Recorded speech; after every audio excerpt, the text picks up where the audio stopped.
Ku danna subscribe domin samun sababbin shirye-shirye, sannan ku danna ƙararrawar sanarwa don sanar da ku da zarar mun ɗora bidiyo. Mun gode. A'udhu billahi minash shaitanir rajim. Bismillahir rahmanir rahim. Wa sallallahu ala nabiyil karim. Nacuci kaina. Kashi na 9. Tsawon daƙiƙu babu wanda ya ce da wani uffan, suna nan zaune cirko-cirko. Daga ƙarshe sai Alhaji Hamisu ya nisa ya ce wa kwamashina, me abin yi, kaga saƙon da ta bari. Kwamishinan 'yan sanda ya sunkuyar da kai cikin damuwa ya ce ya zama dole mu nemo shi duk inda ya shiga a faɗin ƙasar nan.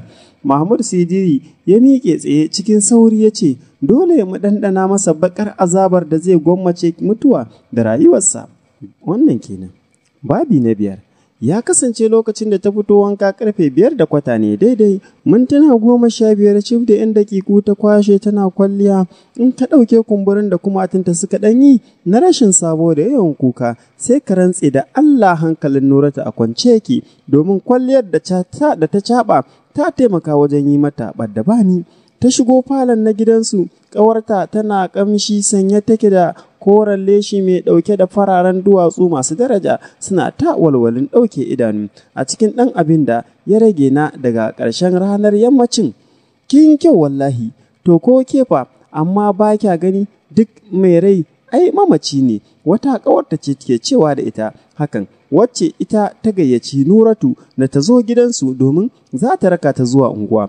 To, Allah ya ji kanta, ƙawarta ta ce gami da miƙewa tsaye, ai sai mu tafi ko? 'Yan matan biyu suka fito tsakar gidan a daidai lokacin da mamar Zahira ita ma ta fito daga ɗakin girke-girke ta dube su ta ce, Nuratu sai ki yi ƙoƙarin dawowa da wuri, kada ku daɗe. Nuratu ta amsa cikin ladabi da girmamawa. 'Yan matan biyu suka fice daga gidan, hannayensu rike da juna.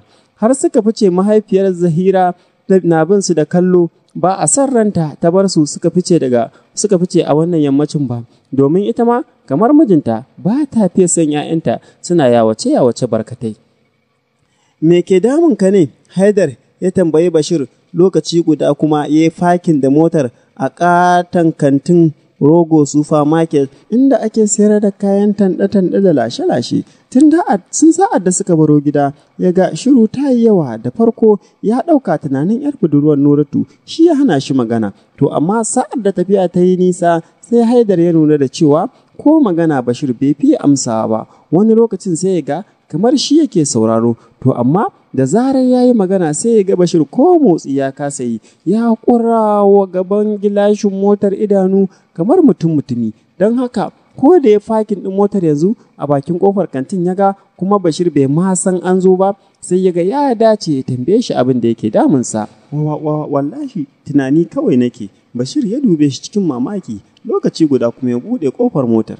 Tunanin menene kake haka har da gumi? Bashir ya yi ƙoƙarin matso murmushin yaƙi, to amma fatar bakinsa duk ta bushe, don haka sai murmushin ya tsaya iya fatar baki. Kadda ka damu, daman lokaci-lokaci na kan yi irin wannan tunanin, Bashir ya ce a daidai lokacin da suka fito daga cikin motar. Haidar ya sake duban Bashir, ya so ya sake tambayarsa, to amma gumin da ya ga yana ta faman kwarara a kan goshinsa kamar ruwa, sai ya ga bai kyautu ba, ya daɗa damunsa da tambayoyi, domin a tunanin Haidar Bashir shirin sumewa ma yake saboda irin alamun firgita da ke fuskarsa. Samarin biyu suka fito kafaɗa tana gugar kafaɗa suka nufi ƙaton kantin, in ban da fuskar ɗaya da ta jike sharkaf kamar ya yi ido biyu da ifritu, to da sai a ce tafiyar tasu gwanin sha'awa ce lokacin. To amma duk da haka idan aka dube su daga baya tafiyar ta burge wasu, musamman ma wasu 'yan mata guda biyu a baya, su ma suna ƙoƙarin shiga kantin.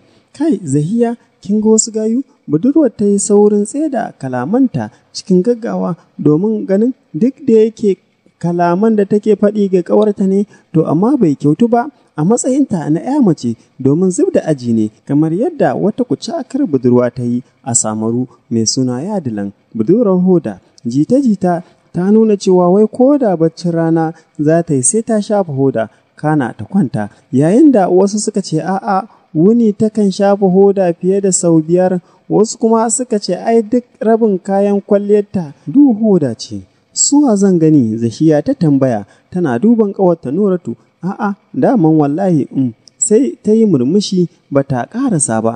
Zahiya ta fashe da wata tattausar dariya cikin murya mai aman sarewa. Kai, amma dai wallahi yau Nuratu, kin bani mamaki, abin da ban taɓa zato ba, ban taɓa ganin kin yi ba, yanzu ke ce ko samari ma ba kya kulawa shine yau har da yi min nunansu. Nuratu ta yi murmushi a daidai lokacin da suka kawo dab da inda ake fakin ɗin motoci a farfajiyar kantin, sannan abin ƙaddara sai ta ɗan jingina a jikin motar Haidar tana duban ƙawarta cikin murmushin da rabon da zashi ya taga irinsa har ta manta. La Nuratu, me kuma na tsayawa a nan? Mu da muke sauri a gaban ki fa, mama ta ce mu koma gida da wuri. Gashi yanzu har wajen karfe 6 saura. Zashiya ta ce, mu bari su fito. Zahiya Beauty. Nuratu ta ce, har yanzu bakinta yana zubar da tattausan murmushi.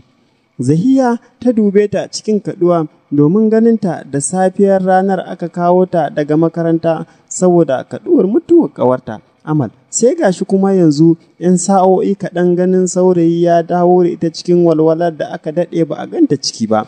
Wanne ne daga cikin nasu? Zahiya ta tambaya baki buɗe. Na daga nan hakan ɗan dogon. Nuratu ta amsa mata gami da nuna Bashir da bakinta a daidai lokacin da su kuma suka shige cikin kantin ba su san abin da ke faruwa ba.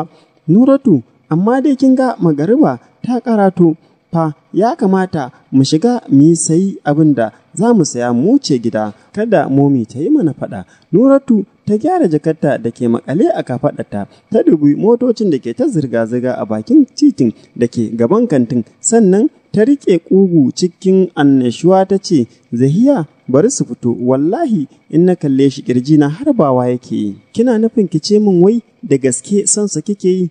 A'a, tsokanar ki nake yi. Nuratu ta ce cikin dariya. Kin ga Nuratu, mu yi magana serious, son sa kike yi? Must I repeat every statement that I make to you? To, kina iya kiran abin da haka, Zahiya. Nuratu ta ce, akwai wani yanayi a fuskarta irin wanda zuciyarsa ta koma ga tunanin wani abu a can wani shuɗaɗɗen zamani da ya wuce.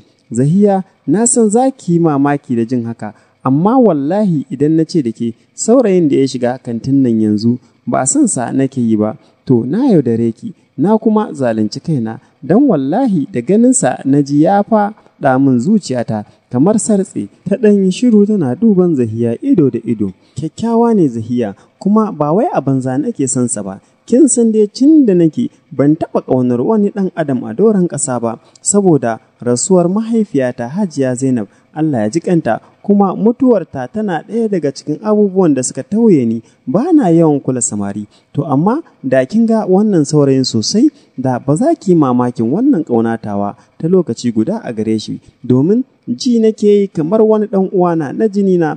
Zahiya ta yi ajiyar zuciya. Tabɗi jam, yau na ga ta kaina ni Zahiya. Aminu Shera, yanzu kina nufin ki ce duk wannan abubuwan da kika lissafo duk a wannan ɗan lokacin kika lura da su?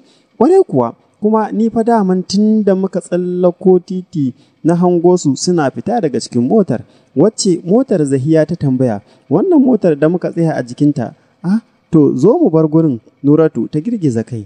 To kina nufin magana za ki yi musu? Ki tallata kanki ko kuwa? Zahiya ta ce cikin ɗaga murya. Hakika ranta ya fara ɓaci da irin wannan canjin halayya na babu zato babu tsammani daga ƙawarta ta. Ga mamakinta sai ta ga Nuratu ta yi mata murmushi. Ba tallata kaina zan yi ba, Zahiya, ki sa ranki a inuwa. Kin san dai ina da aji, ko? Kuma duk wacce ke ƙawance da ke Zahiyar al'amarin dole ta yi jan aji ita ma. Amma ina son ki sani ban barin gurin nan sai na gan shi. Talla kenan fa. 'Yan matan biyu suka yi shiru lokaci guda sa'ar da suka ga su Bashir suna fitowa daga cikin kantin. Nuratu ta ji wani abu kamar garwashi yana ta safa da marwa tsakankanin kirjinta sa'ar da ta dubi kyakkyawar fuskar Bashir. Haidar rike da leda biyu cike da kayan tanɗe-tanɗe da lashe-lashe. Hakanan shi ma Bahir ɗauke yake da farar jakar leda guda ɗaya. A haka suka fito daga kantin. Fitowar suke da wuya sai Haidar ya ga Bashir ya yi turus ya tsaya kamar wanda ya faɗa cikin fasassun kwalabe. Haidar ya jiyo cikin mamaki ya dubu Bashir. Lafiya ka tsaya haka cak kamar ana taka maka birki? Duba jikin motarka gani. Haidar, gaskiya ne ko kuwa idanuna ne suka faɗa min ƙarya? Haidar ya bushe da dariya. Wallahi Bashir ka fara soko. To yanzu me ya abin tsayawa don 'yan mata sun tsaya a jikin motarmu? Ka sani ma ko neman a ɗauke su suke, mu ai ta faɗa a banza. Rabo na minallahi, tsuntsu daga sama gasashe, ai kawai sai mu ƙarasa mu tsatsara su, mu ruɗa su, mu yaudare su, mu kuma wuce da su gida kai tsaye bakin mu alaikum ɗan samari.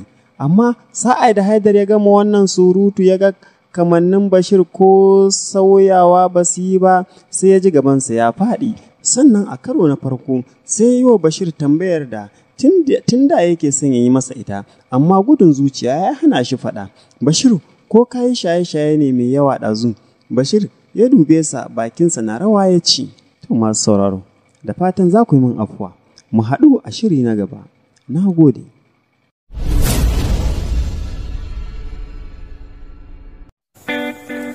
Ku danna subscribe domin samun sababbin shirye-shirye, sannan ku danna ƙararrawar sanarwa don sanar da ku da zarar mun ɗora bidiyo. Mun gode.